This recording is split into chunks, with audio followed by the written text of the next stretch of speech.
Hey everybody, thank you for joining us for NDI November. This is our 5th annual NDI November. We're going to be talking about NDI, all things NDI, all throughout the month of November. If you haven't already, please make sure to register at ndinovember.com.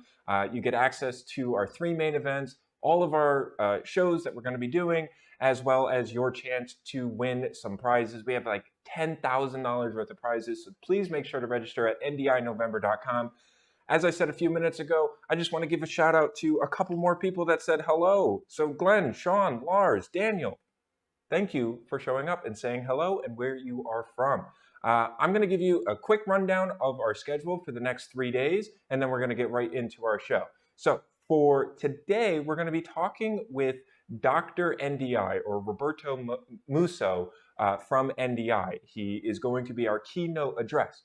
Then we have 2 system integrators that we are going to be talking with, Jesse Miller from Midtown Video and Brad Jakielski from 1210 Productions. They're going to be talking about some case studies and some tips that they've learned throughout their many years of doing installations and how you can improve your workflows with NDI.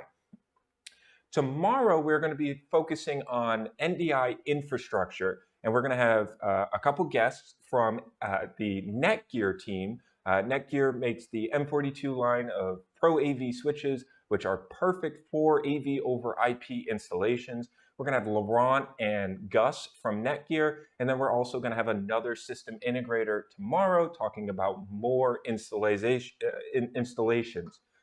On Thursday, we're going to be talking about a wrap-up of NDI, where NDI has come from, 5-6 years ago to where it is today and where we think it's going to go in the future. And we'll get a little bit more into that with Dr. NDI.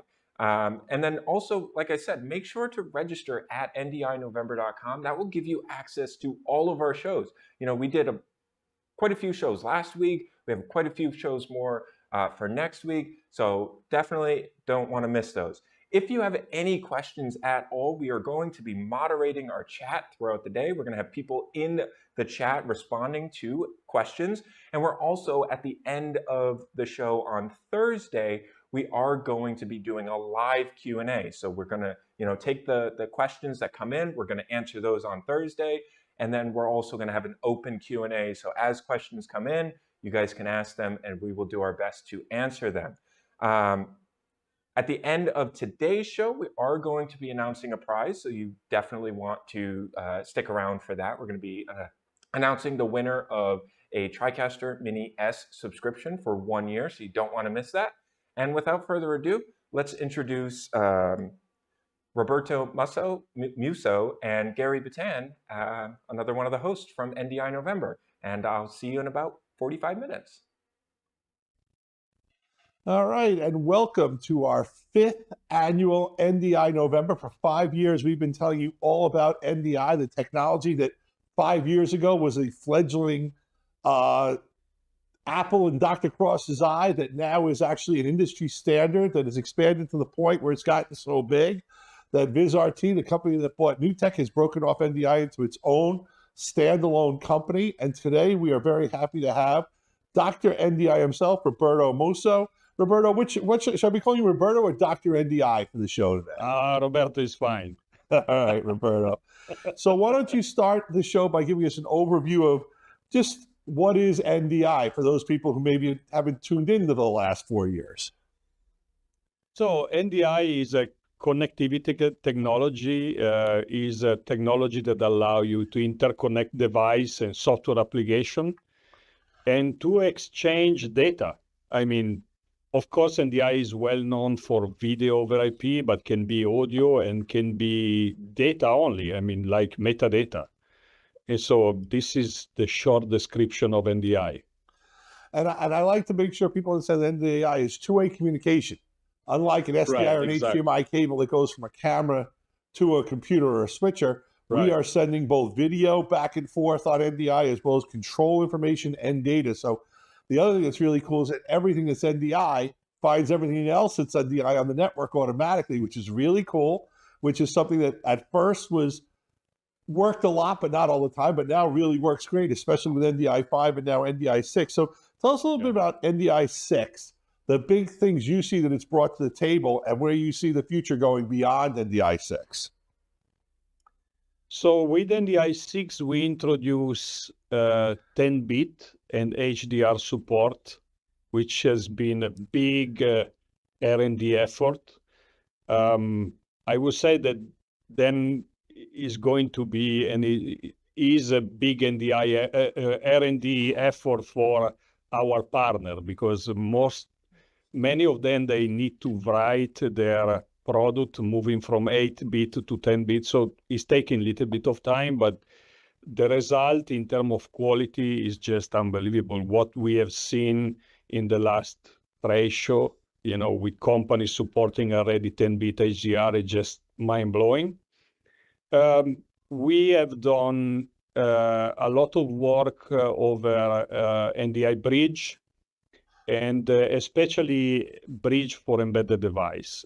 So bridge was an idea started with NDI 5, so to find a way to have a NDI infrastructure natively being connected natively over internet. And yes, with NDI 6, we introduce NDI bridge for embedded device. So camera, but not only camera, even other device can now run NDI bridge and can be directly connected over internet. Yeah, now let's talk about 10-bit, because you're 10-bit, you're talking science and mumbo jumbo. Let's talk about what that's really delivering to people. Back before the pandemic, when the world was going to 4K, we had 4K versus HD, and then we had HDR UHD. We were bringing in a broader color space that looked more like natural to the human eye, so that in actuality, a lot of people tested it and said, boy, HDR in 8-bit looks better than 4K without HDR. But when you put HDR and 4K on top of each other, that's when things really started popping. And I noticed that up till about last year's football playoffs, even when you were watching national sports, you weren't getting true 4K UHD. You were getting like upsampled 2K or what have you. But I noticed last year in the playoffs that on my DirecTV, when I switched to, would you like to see the game in 4K? All of a sudden things were popping. And I realized we're finally at the point where UHD is there, where 10-bit's there. And that's a big jump off spot, because I would say it was NDI 2 or 3. I was talking to Dr. Cross about NDI, and he said, the technology didn't leap forward 5 years, but adoption leaped forward 5 years. And I think like HDR, the adoption kind of went on hiatus for 5 years. Yeah. So here we are in 2024, 2025, and we're seeing what I think is the true, what everyone wanted, which was video over IP with a technology like NDI that really unlocked the true 4K HDR, capability. So talk a little bit more about just some key industries and sectors that are adopting NDI, because, broadcast 4K, yeah, absolutely. We've seen it in some AV conference rooms, but there's a lot of other places where we're seeing NDI now. So talk about that if you could. I think it's very interesting for our viewers. Yeah, so this is very important because, in many use cases, the quality offered by HDR 10-bit is much better compared to the quality offered by increasing the resolution. The visual quality, what you get when you see HDR content is way higher than, when you see Ultra HD content. Because it's the human eyes that better perceive the quality of the picture, because there is a bigger luminance. And so this is very important. And beside the broadcast market, I think there are other markets like Pro AV that are really interested to probably more 10-bit than HDR. But in general, the fact that we can increase the visual quality without the need of increase the amount of data, moving from HD to Ultra HD is very important, because is offering a really a huge and a relevant increase of quality of the signal. Of course, we've seen Pro Yeah, AV and Pro Video and AV integration conference rooms, that's really colliding. It's almost, you can't even tell where one begins and one stops anymore. Let's talk about some other verticals, maybe like medical and other areas where you're seeing, NDI start to gain some traction. Yeah, this is starting step by step. I think one of the reasons why other markets are getting interested about NDI is, one is because the compression. We absolutely understood the compression is a feature because at the end of the day, the fact that you can send and receive multiple video stream with the same connection is a big advantage.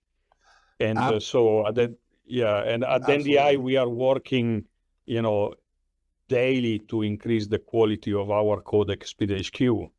And 10-bit HDR is a good example of what we have done to do that. But I think beside the quality and the fact that because the compression, everything is agile and easy to implement, I think the other big advantage with NDI are the metadata.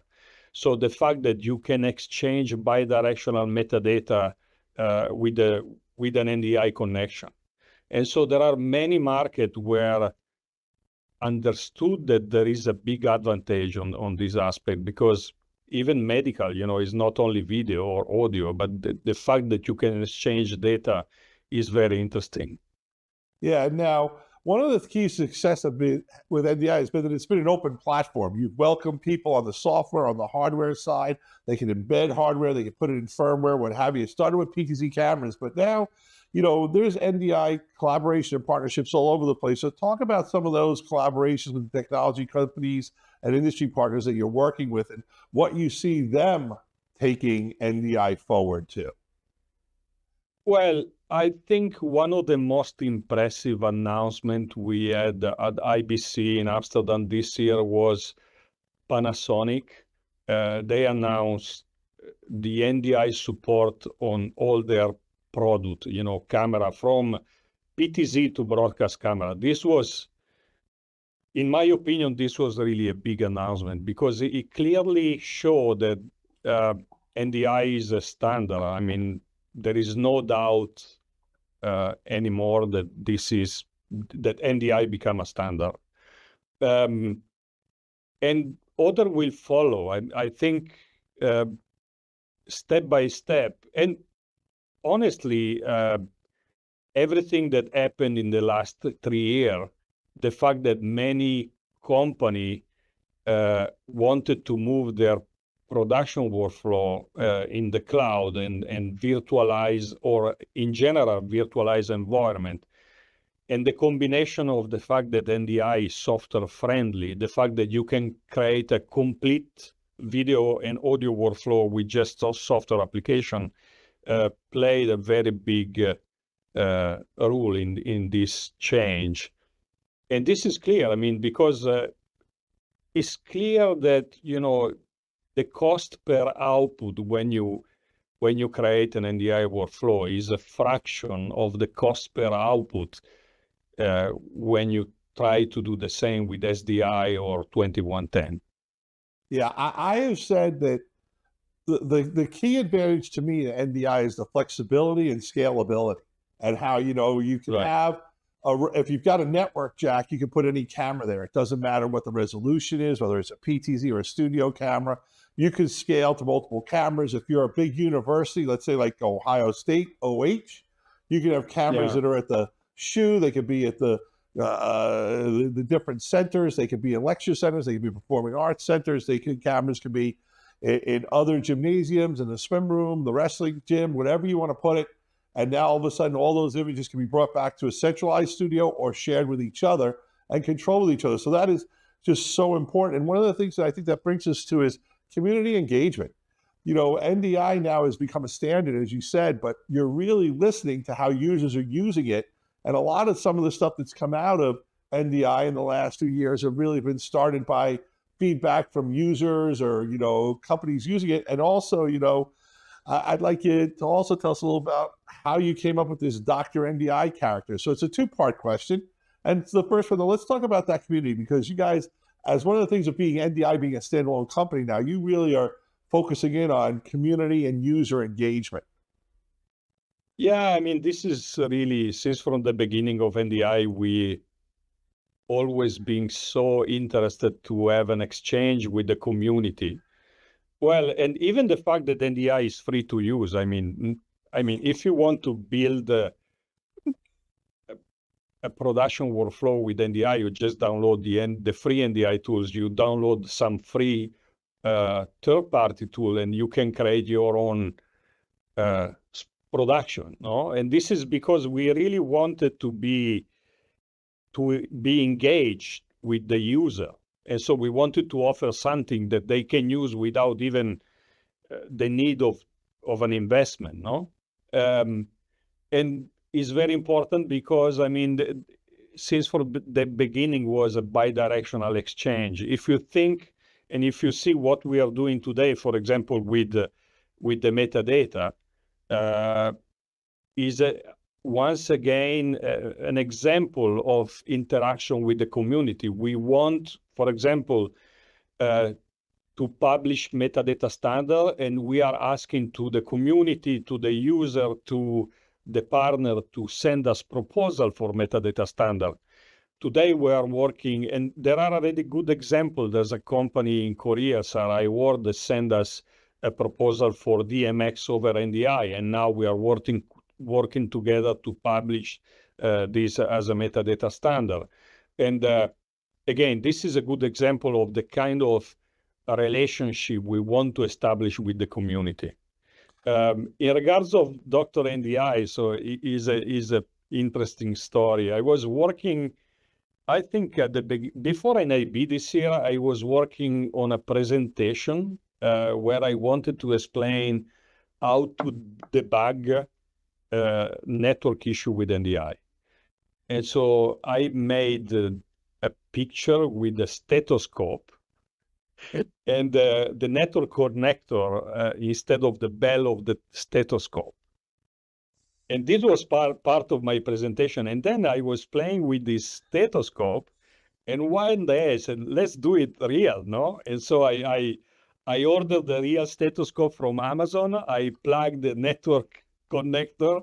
I love it. And then I said, now it's coming in NIV. I need to play with it. And I made this Dr. NDI.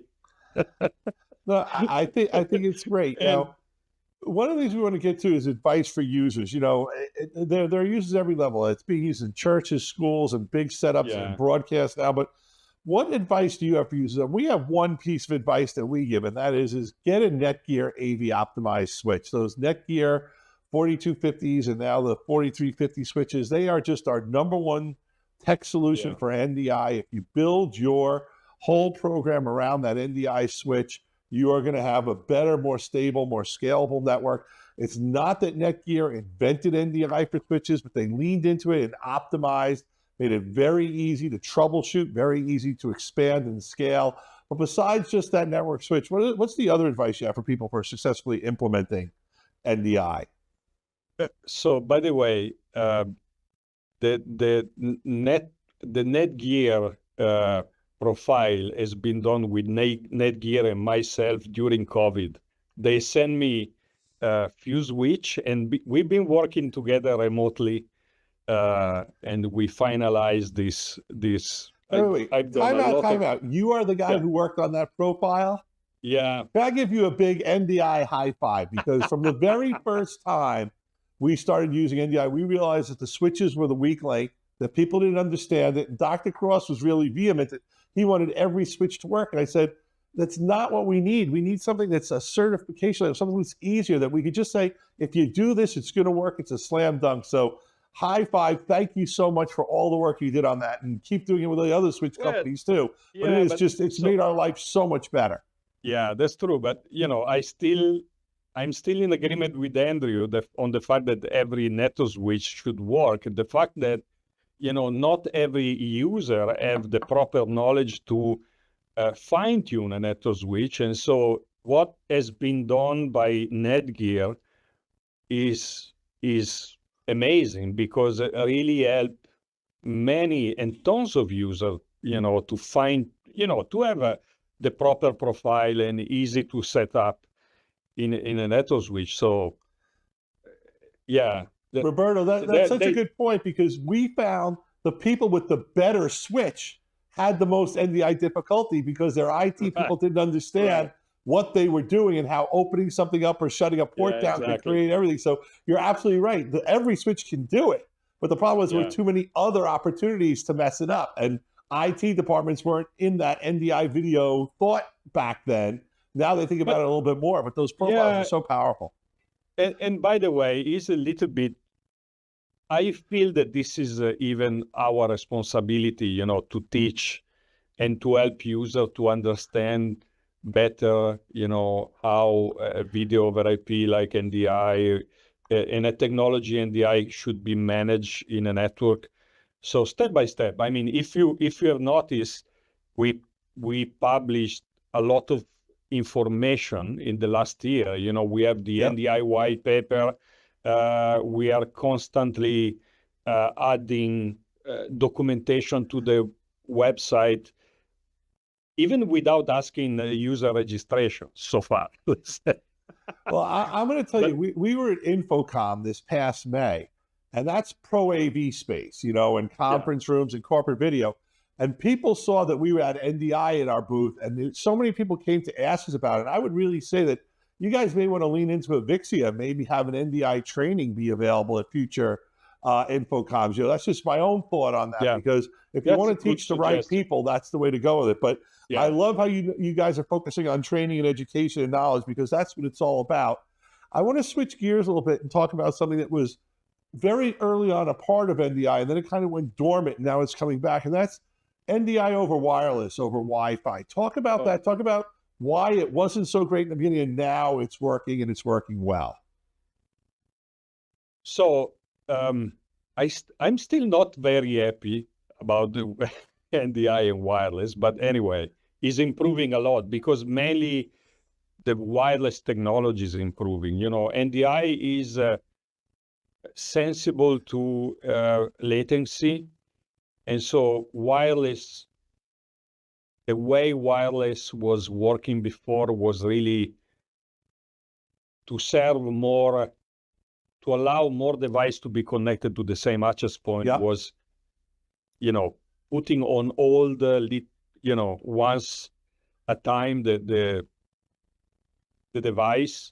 And this was not really welcome for NDI, because NDI need to, you know, the way an NDI receiver and transmitter work together, there's a sort of annulment. Sorry, my English sometimes. And so the sender can stop sending frame because do not receive from the receiver the confirmation, you know, that the connection is still there. And so with Wi-Fi, sometimes this happens. So then we need to be aware that there are two different wireless technology. There's a wireless and Wi-Fi. So if you want to use a wireless technology like a point-to-point wireless connection, I use it a lot for some very interesting live production, like 60 gigahertz point-to-point connection. Yeah. This is where NDI is perfect. You know, you can, in my test, I've been sending NDI bandwidth back and forth for 1 mile without any problem. And even audio. That's incredible. Right. Yeah. It's been, and this is really a game changer, because there is no other technology that can work over, you know, this kind of long distance point-to-point wireless connection, except SRT. But, you know, SRT is not bidirectional, is not low latency. There are no metadata. I mean, I was able to send NDI with Tally, support intercom back and forth, etc., etc. So this was really impressive. On pure Wi-Fi, I think, you know, Wi-Fi 6 is something that we, you know, looking at the specification of Wi-Fi 6, I believe there will be a big improvement. And And so let's see. I know that there are products today that offer a good reliability over Wi-Fi, and so this is good because this is solving a lot of issue to our user, to the customer base. Yeah, that's what we see. So Wi-Fi, you want to have Wi-Fi 6 if you're going to be doing Wi-Fi, and you really want all your hotspots to be Wi-Fi 6 because, and you want the right switch that they're connected to. And the other thing that we found is you want to tip your foot in the water with Wi-Fi. We're not suggesting someone build a studio with 6 Wi-Fi cameras. But we are saying is the technology's there where, if you've got a Wi-Fi 6 hotspots and you need a certain spot where you got to put a camera, or maybe it's a church and they won't let you drill in the wall or something because it's a historic area, or maybe you're setting up and taking down the Wi-Fi in the gymnasium for your school and it's just too difficult, to do it wired because kids can trip on it and where do you hang the wires? We're finding that people using it, but you're right. It's one camera, it's 2 cameras. No one's really, we're not there to do a complete Wi-Fi, studio yet, but we've seen some good advances in the Wi-Fi, and I appreciate your feedback on that. I want to switch and go back to what I talked about a little bit with education and training. So what efforts are you making to educate professionals and organizations? I brought up Avixia. What other things are you doing? I know you did the white papers. Are there any kind of things where you're doing things like trade shows or events where people can really send their smartest people and learn more about NDI? So we are working on some more online resource. There will be soon something new, and I'm very happy about that. We are doing again a big investment on sharing knowledge about NDI. Then I think so. And this is again related to this, let's say, character Dr. NDI, is not only a marketing thing, is really the fact that we want to be close to our user. And, being Dr. NDI and being able to visit trade show and to talk with people, I believe is part of the support and, how to share knowledge without. So is a way to be more close in a nice way to the user base. And, I'm always ready to answer and ready to be involved and to help users. So, yeah, I know at NAB you were on some panels. Do you think you're going to be on some panels like at CES or future Infocoms that are more, broad-reaching than just in our industry? Yeah.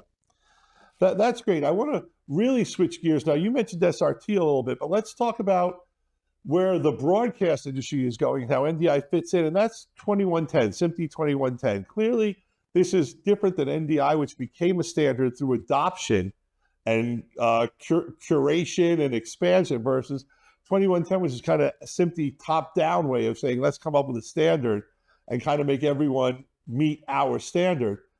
NDI is a part of 2110 or plays with 2110. Explain that better for our audience. So 2110 is indeed an amazing technology. Has been developed by brilliant people. Nothing to say. Is more and more, and honestly, I had to learn a lot of things about 2110 because when at some point, of course, many broadcast user was asking us, information difference, blah, blah, blah.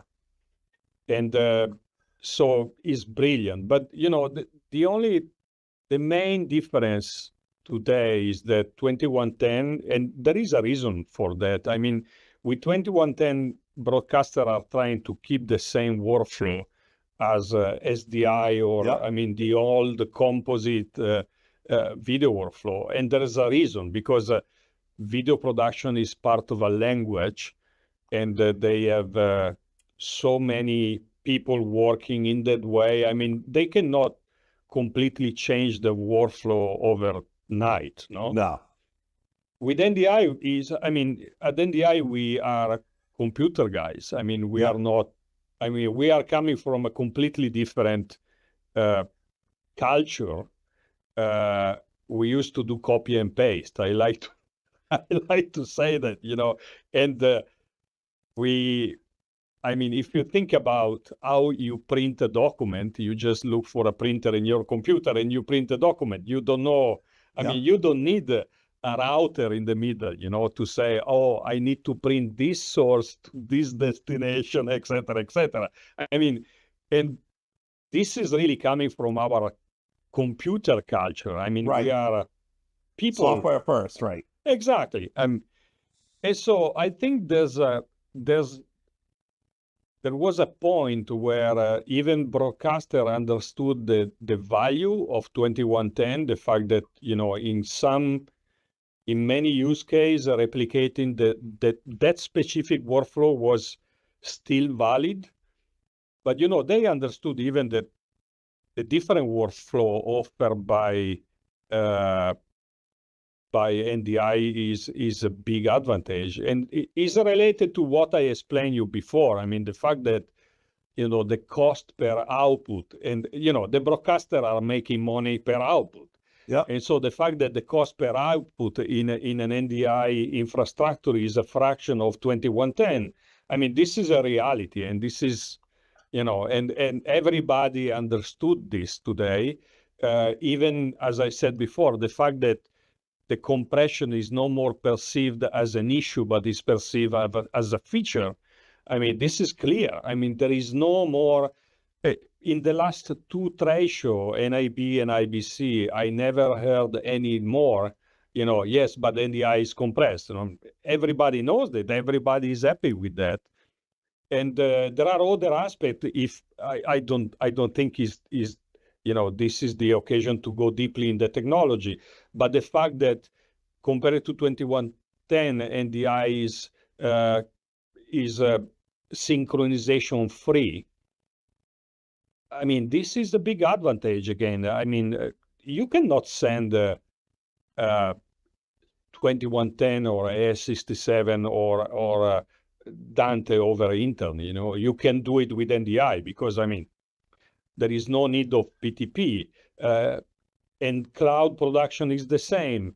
Remote production is the same. So I would say that at the end of the day, with NDI, you can do many, I mean, NDI can be used for many use cases, and probably 2110 is needed in the specific niche of market where those features are, you know, and NDI is much more lightweight on your workflow. It doesn't demand near the resources. And 2110 not only wants resources, it wants bigger pipes on your network too. So, you know, when people hear about the two NDI, we're telling you that'll work great on your existing network infrastructure, whether you're a company, a church, or a school. 2110, you're going to have to lay new pipes. Even though they're not SDI pipes, you're going to have to land bigger bandwidth. You know, you're talking about 5 and 10 and fiber and stuff like that. So I think one of the big things for people to understand is 2110 isn't meant for the average person. It's really meant for the broadcast world. Of course. NDI is meant for everyone, but NDI plays well with 2110. And if someone's got a 2110 system, they should be able to bring NDI signals in freely and also go out to NDI as they want. And then last thing, don't just, again, remember that NDI is software friendly. I mean, you can build a complete workflow. Today, not only video, but even audio. I mean, there are companies developing audio products, software-based audio products that are amazing. And today you can really create a complete production workflow with software application only because of NDI. So the next question is perfect. So future applications. You know, where do you see the most exciting future applications for NDI technology? And we're not talking about verticals here, because from the first day I saw NDI, my first request to Dr. Cross was I need a standardized switch. And that was that Netgear switch, which didn't even know you were a part of. So thank you so much. But the second thing I said is that audio is such a critical part to video, especially live video. And if your audio isn't good, people disengage from your stream. Right. If your audio is clipping, if your audio is out of sync, oh my gosh. But even if your audio just doesn't sound right, it's tinny, it's over bass, it's too thin, there's so many different things. And I'm so happy to see that there's a whole suite now of NDI audio tools being developed mainly by third-party people. We all know there's Dante and other people out there, but I love that NDI is doing this now because I still feel that I want an NDI mixing. I want an NDI audio mixer that's also got some, equalization and other kind of tools that I can use, as an interface to touch stuff to get it there, because I'm still an older tactile guy than these young kids can do everything on an iPad. But I love that audio is coming. You talked a lot about metadata, but let's talk about audio, because I think that's the 10-ton gorilla that you guys are going to really conquer in 2025.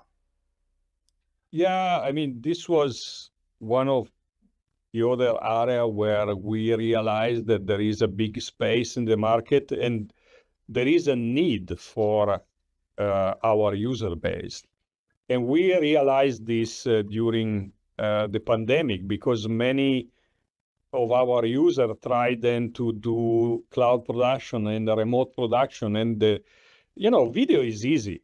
So video is one source at once. I mean, you can have many sources, but you don't do really multi-layer video like in audio. Audio is much more complex. 16, 32, 64 right. tracks. And then there is a mix minus, and if when you talk with a video engineer and you say mix minus, the guy, oh, what's that? I mean, and so the reality so I'm going to call a timeout. Why don't you define what mix minus is for those people viewing who don't know? Oh, so mix minus is the combination of audio signal except one or two. So, for example, a good example is I'm the commentator of a sport production.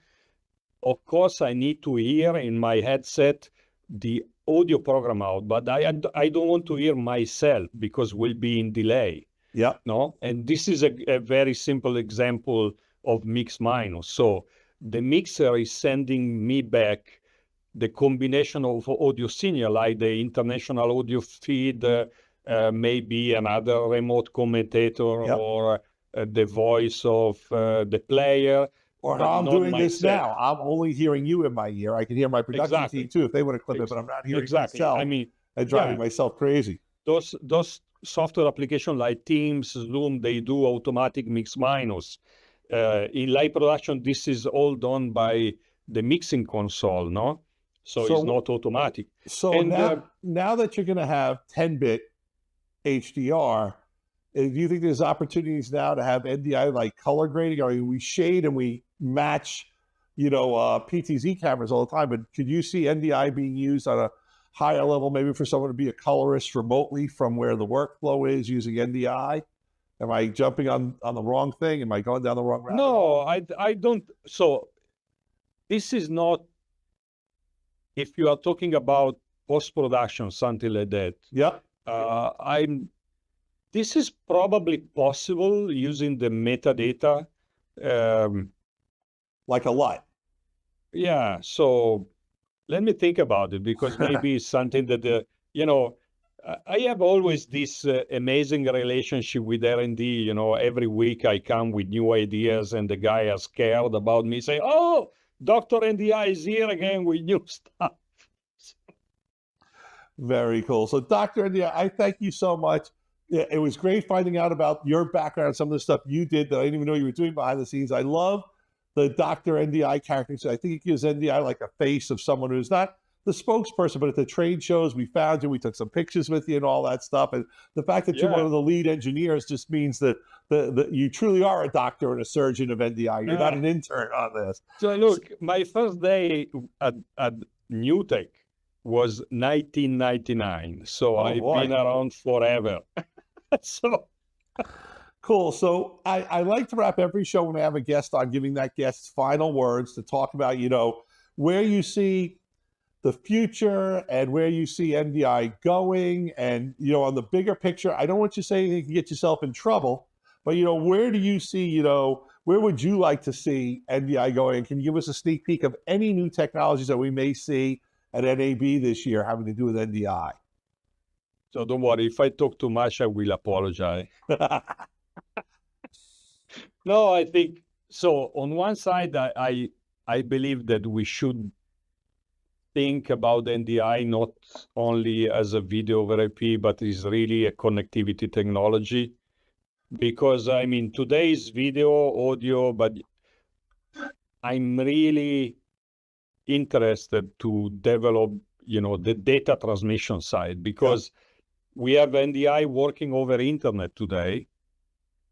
And the fact that we can have a bidirectional connection with video, audio, and data is big. I mean, it's not only video, and this is very important. And so I'm looking for, and we are looking for other market where NDI, thanks to all the feature, can be useful. I think today we still need to do a lot of improvement for the broadcast market, for the Pro AV, and this is part of our roadmap for the next version. What I can tell you is that the next step will be, so there will be a big investment trying to help the discovery of NDI device to make it simple. And so this is the focus we are working right now. And I'm very excited about this. I cannot really disclose what is going to happen in the next 6 months, because then our product manager will be So I want to jump on that a little bit. You don't have to say if I'm right or wrong, but I spoke earlier about how NDI devices on the same network find each other instantly. You're really talking about NDI devices anywhere in the world having the ability to find each other, right? Yeah. I thank you so much. It was a great kickoff for the 5th anniversary show, NDI November. Great keynote. Thank you so much for being on the show. And thank you so much for what you're doing, for NDI, and you're great. And I just want to say something for the user. Absolutely. Please download the tools, play with NDI, have fun. Yep. Because this is part of our, this is said by Dr. NDI. So have fun with NDI, do crazy thing, because, it's a different approach to your daily business, to your daily job, to your daily way of produce video and produce your content. And we are so happy to see the result of this everywhere. And I'm going to jump on that to remind everyone that NDI tools that the doctor was talking about is a free download from NDI.com, and you can NDI.video, Video. And you can download those tools and use them in video production. You use them with OBS, Wirecast, or you just use them by themselves.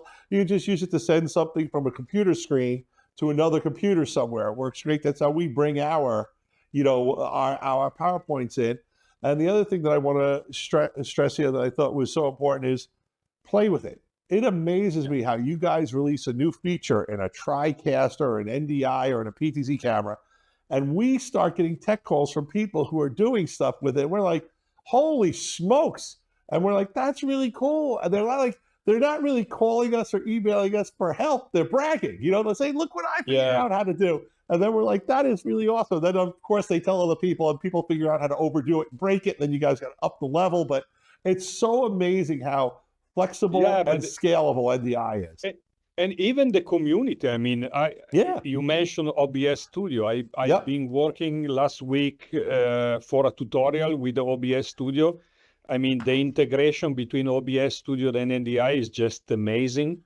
I'll add vMix to that pile. This software is unbelievable. And vMix also, right? I mean, it's amazing what those guys are doing with it. And, I think the growth of vMix is really because of NDI, because I've seen guys doing House of Worship. They've got 4 or 5 different laptops and computers running vMix, and then they're all talking to each other via NDI. That wouldn't have been possible had it not been for NDI. So you could actually, build out your studio as you need features you want to add. So this was really fantastic, Roberto. Thank you so much. I want to remind everyone that we're having shows all month with spotlights on product spotlights, user stories. We have different guests on. Check out the calendar. And also, please check out at the end and register, because if you register, we're going to have prizes. And this year, our prizes are worth over $10,000 worth of prizes, which I just think is incredible. I mean, I think the first year we gave out maybe a a T-shirt and a hat or a book that now we got all our vendors stepping up with some big prizes. So thank you so much, Dr. NDI. Roberto, My this was pleasure, great. and thank you for having me here. Thank Bye. you. Have a good one.